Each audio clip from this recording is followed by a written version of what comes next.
Do you see a squirrel? Where's the squirrel?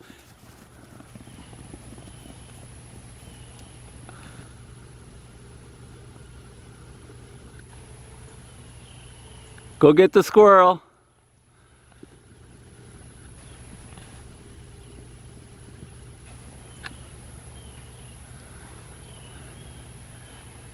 Do you see the squirrel?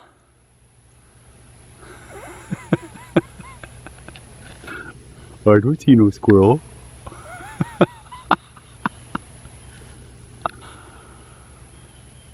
Good boy, good girl.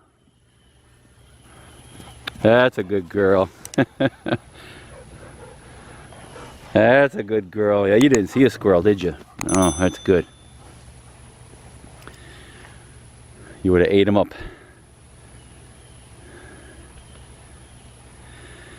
You didn't see a squirrel, Tove? Huh? That's okay, little boy.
Alright, that looks much better. Cut the grass all down, did some weed eating, and I swept all the way around, so it looks much nicer. I was going to use a the leaf blower, but that would have blown weed seeds all into the greenhouse. I didn't want that. So,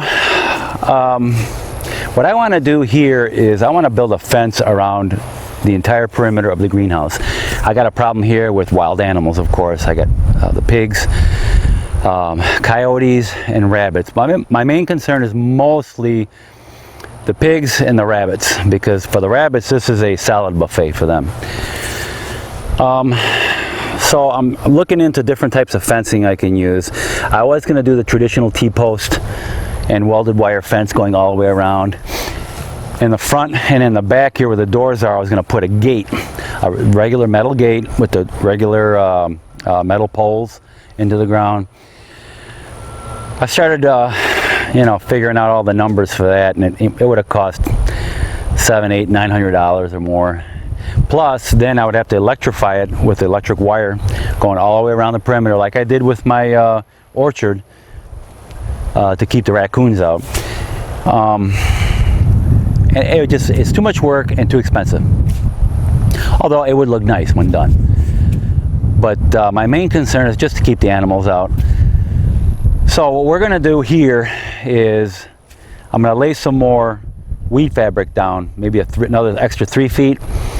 I bought two 100-foot Premier One fencing, poultry fencing. It's going to be electrified, of course, and I'm going to take the power from my orchard fencing and then run it to the fencing here.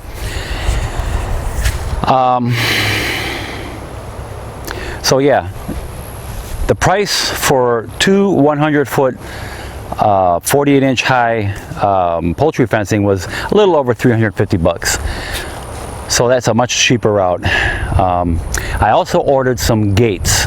These are the electrified gate. Is a netting, basically the same material, but made into a gate where you can grab it with the handle. Even if the fence is electrified, you can grab this handle, pick it up, go inside, and close it again, or do whatever you have to do without getting shocked.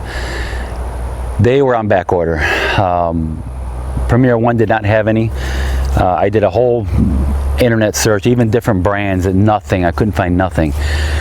One seller on Amazon was selling it, but he won't have them available until beginning of November. We are near the end of September right now, so we got about a month. So I went and bought it anyways, because I figure I'll install it later. But what we're gonna do now is I'm gonna install the fencing, and I'm gonna improvise a little bit, but I'm gonna make it so where I can pick that fence up where the two ends meet, to where I can get in, bring my carts in or whatever, and put the fence back in and electrify it until I get my gates. All right, guys, so let's get started.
All right, I've reached the end here.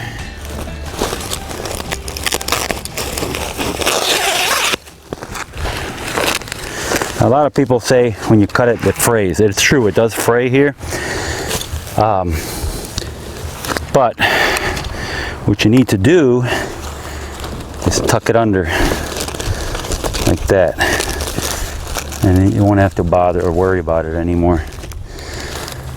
Alrighty.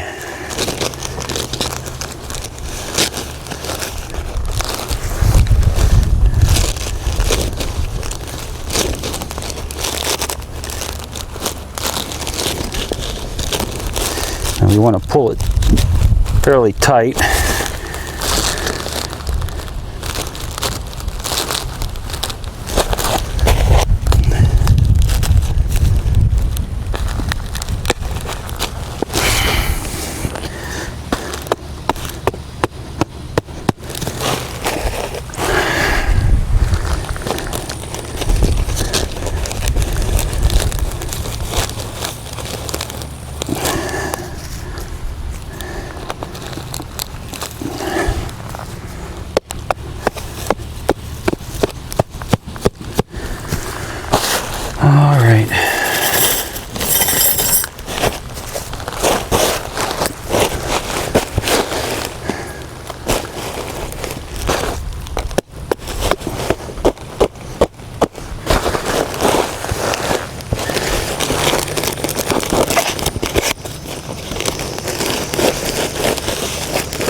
So essentially what I've done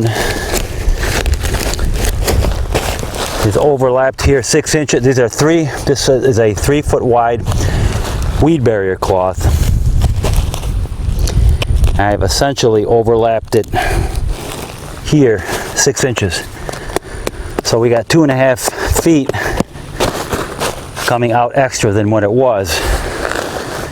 Now if you notice, it's kind of puffy right now. That will, once the sun beats down on it, that'll tighten all up. When I did my greenhouse, it was all puffy like that and loose looking, even though I tightened it. But once that sun beats down on it and all that, it tightens right up.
Alright, so in order for us to have a corner post where it's supposed to be, we're going to end up with a lot of extra slack here. We could have done this maybe somewhere down there, but we decided to do it here. Now, what we're going to do with all this extra slack, we're just going to fold it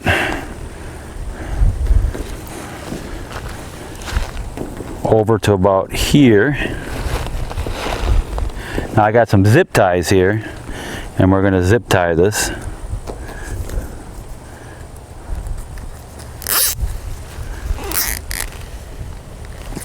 Nice and tight, and we're going to put maybe one more here,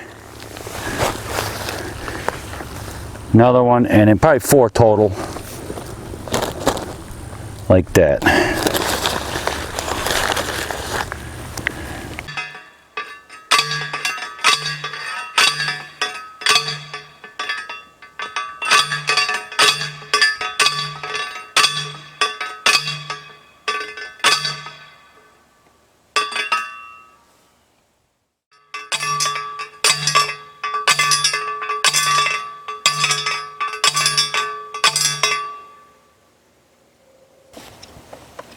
Alright guys, so what I've done here is I put a T-post in here and a grounding rod on the other side of this fence here. This is my orchard on this side, orchard garden. So I got a grounding rod there. This is my energizer, solar powered.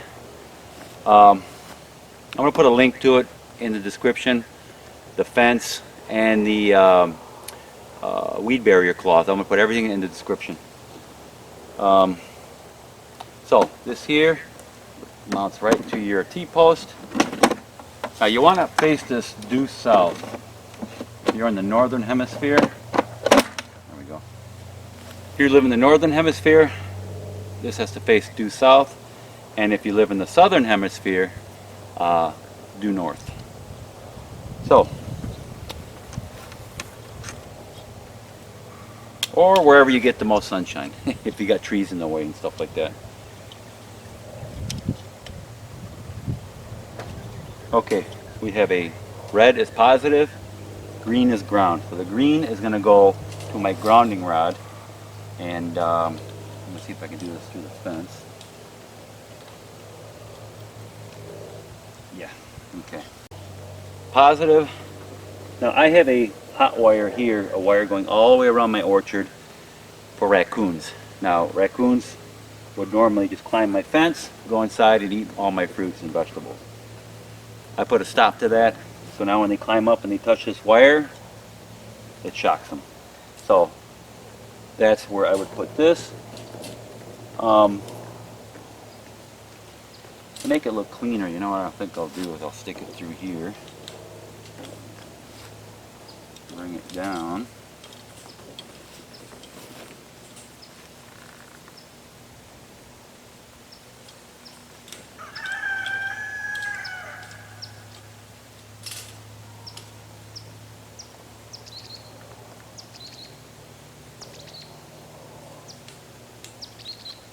Anyways, something like that. Have the wire on the inside. What I need to do is run a wire from here now to my greenhouse fence to get that energized.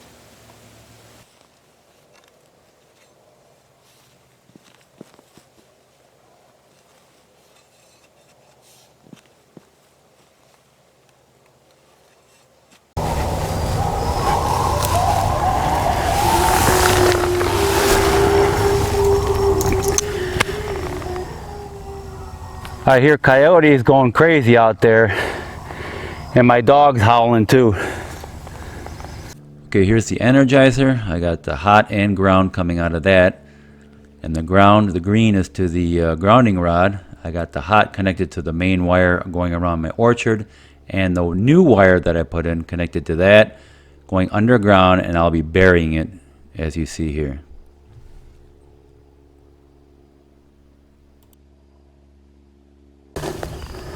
So all I'm doing here is burying the wire a few inches underground. This is a direct burial. That's all I had. It'll work. Direct burial, what is this, 14 gauge, 14.2.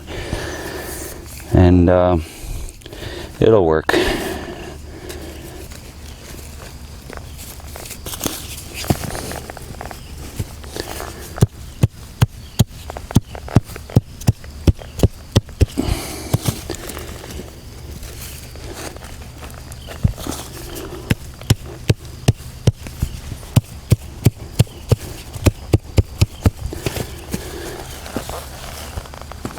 And then right at the very end, so it doesn't pull out, I'm going to put one of these guys here.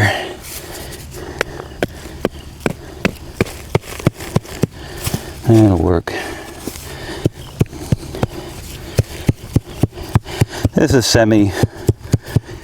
semi-permanent until I can figure things out better. Here I ran the wire along the bottom of the fence, then up the pole, put a zip tie there to hold it, and I connected it to where you would normally connect the connector for the fence. Alright, this is the back of the greenhouse, and this is where the two ends of the fence meet.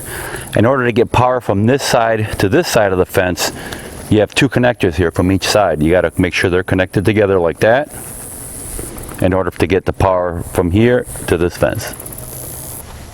Alright, so the fencing is done. The wire is connected, and all I have to do now remember, this is my temporary fix until I get my gate. What we need to do here is just undo the string, walk in to a greenhouse and do what I have to do. Now if I have to bring a cart in here, all I have to do is pull this one out of the ground, move it aside, and move my cart in and out. But again, this is just a temporary fix until I get my gate.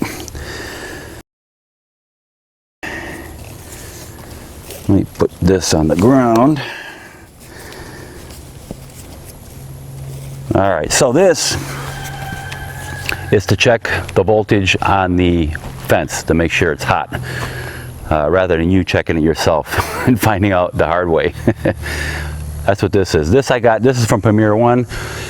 I got this with my other fence that I have for my chicken paddock area. They work really good. So let me show you how this works.